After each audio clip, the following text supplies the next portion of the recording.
Sa bawat gulay na ating itinatanim, kalusugan ay ating anihin. Prutas at pagkaing masustansya, lakas ng katawan, sigla ng bansa. Ang kalikasan ay ating yaman, pinagkukunan ng pagkain kailanman. Kung ito'y ating iingatan, masaganang buhay ang makakamtan.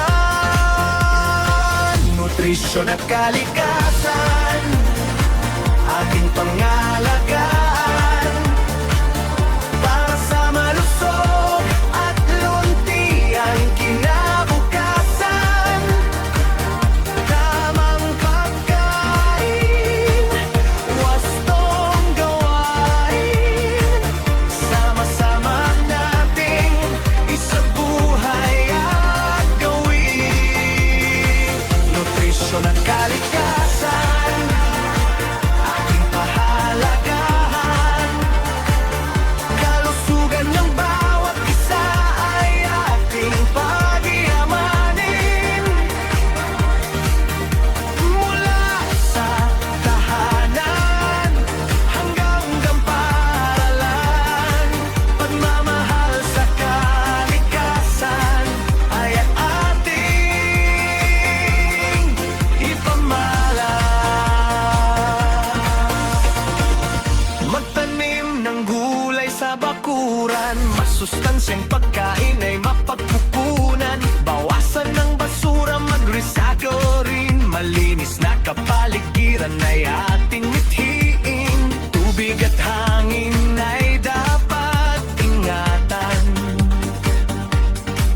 dahil ito'y bahagi ng ating kalusugan.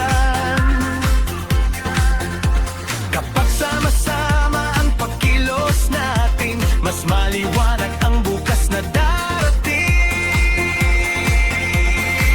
Nutrisyon at kalikasan, ating pangalagaan, para sa malusog at luntiang kinabukasan. Tamang pagkain, wastong gawain, sama-sama nating isabuhay at gawin.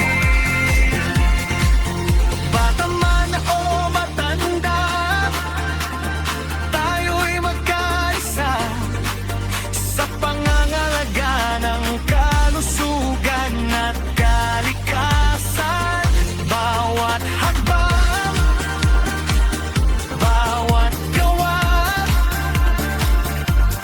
para sa bayan nating mahal. Nutrisyon at kalikasan, ating pangalagaan,